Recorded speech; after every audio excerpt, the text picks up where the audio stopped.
What's up, everybody? I am Cujo Kate and just came home from the premiere from where I am of Halloween Ends, and it is October 13th, 2022. Amazing stuff. Just got home from the theater and making this as a little bit of a review to show some of the things going on in the movie and a lot of cool stuff to talk about and take a look at. But we're not going to be getting into any spoilers or things that would ruin anyone's good time seeing it in the theaters or on Peacock streaming. So, some of the interesting things that we can see from this Halloween franchise by Blumhouse is they made Halloween 2018, Halloween 2021, which is Halloween Kills, and then Halloween 2022, which is Halloween Ends. And that follows the timeline of John Carpenter and Deborah Hill's Halloween 1978, which is the original Halloween that started everything. So, the first thing that we're going to see right off the bat when the movie starts is the title is going to be light blue, which is a little bit different than a little bit of that more, toasty burnt orange kind of color, but we are going to have a light blue color for the title. Something that I personally thought was really cool, the pumpkin animations. I always get a kick out of seeing what the pumpkins look like as they're announcing all the different cast and production's name in the beginning of the movie. So the pumpkin animations were pretty neat. I really enjoyed them, and it was reminiscent of Halloween 2, which is Halloween 1981. The music in Halloween Ends was on point, along with 2021 and 2018. A lot of John Carpenter music in it, including new songs, songs pulling from 2018, and a little bit of twists on those songs, and a lot of them originating from 1978, in addition to other artists in the movie as well. In my opinion, in the very beginning, there is a bit of action, and I thought right away that it was a big head nod to the book. The book was written after the 1978 movie, and it specifically stresses things that weren't necessarily mentioned in the movies, and it was placed kicking off the very beginning of the movie itself. So it takes you for a bit of a spin once that happens. There were some mirrored circumstances that were the same, but at the same time, a little bit of different aspects, calling upon previous versions of the Halloween franchise in general. And that's also including the Blumhouse versions with a lot of different things. Weapons inside of buildings, different monuments, and layouts of how they went about things called upon previous versions of Halloween. You want to pay attention to the sewers in general.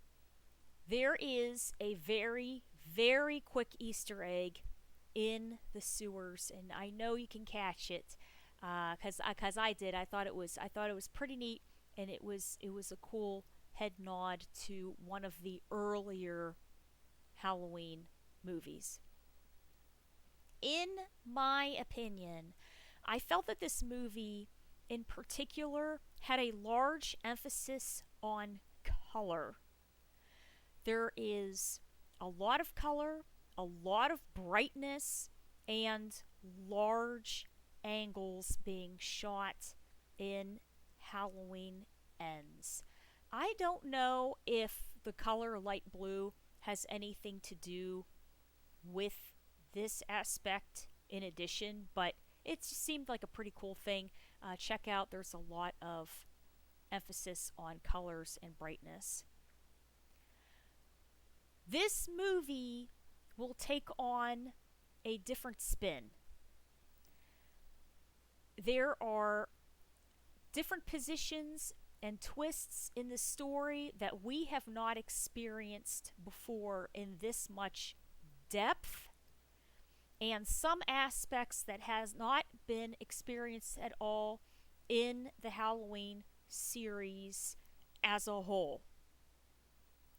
So you're going to be looking at different things that have not been touched on this greatly, in my opinion, since ever, for the whole series, including the Rob Zombie adaptations. There's a large emphasis on Laurie's story, her resiliency, and obviously this is going to be a completion to her storyline and multiple other characters' storylines in this movie. If I could summarize, I would say it was like watching a drama. So, Halloween Kills would be more action based.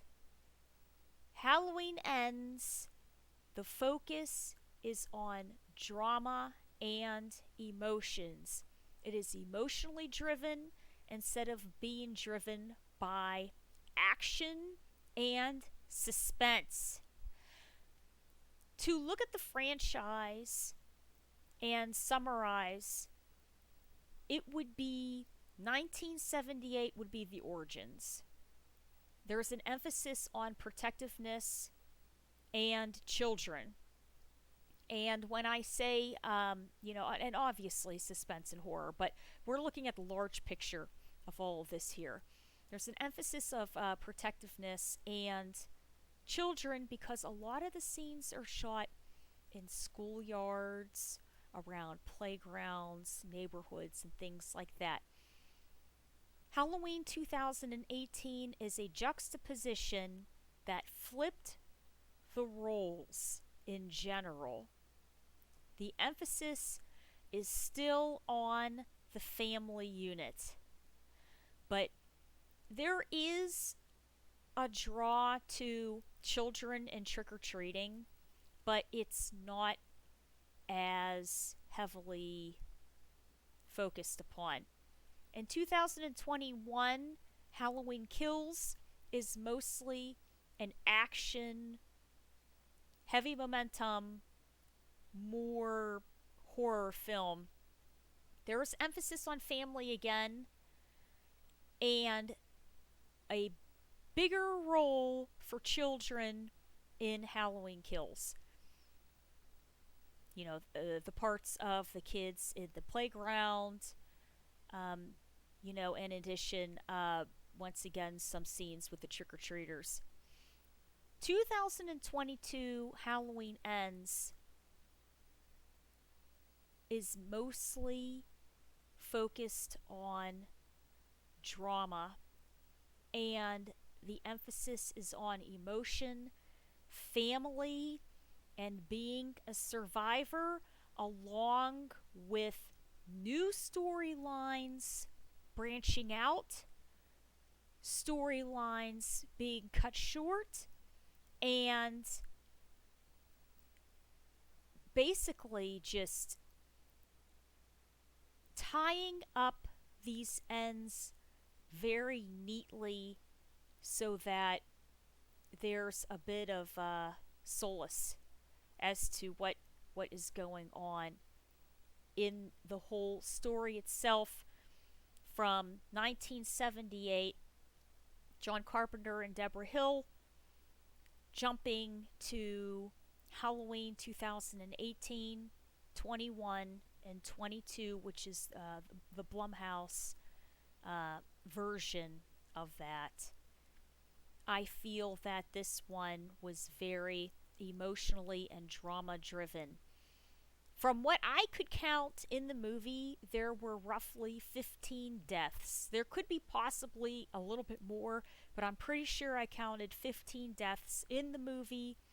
And there are a lot of twists, turns, and excitement going on in the movie. It was very good. It was very good, and the things that they had touched upon, like I said, were things that you didn't experience in Halloween movies before, which was very, very interesting, along with the fact of how the neighborhood and the town was trying to cope with, you know, Michael when he was at large and the aftermath of what had happened, how they're trying to heal, and um, personal stories of how everyone is trying to find solace in their lives and find, basically a comfort in what, is going on. I really enjoyed the movie. I thought it was a very interesting amount of action and change of pace. I thought it was very, very good, and I'm looking forward to seeing it again so I can try to catch a lot more of the smaller things that happen, because so much happens at a very quick amount of time that you can't catch it all. So, yeah, what did you think about it, Michael? He's not saying, but if it happens to be in a theater near you, check out Halloween Ends. Just came out this evening, and it is also streaming on Peacock. So if anyone happens to have a subscription to that, check it out. You will not be disappointed. It's very exciting. And of course, there is that final showdown between Laurie and Michael, which everybody has just been dying to see, which was very good, but I'm not going to be giving any spoilers, so you have to tune in and see everything that has happened, in addition to all kinds of new people and new storylines going on in the movie, which is pretty cool. So, I hope you guys had a great time, and we'll see you next time. Bye.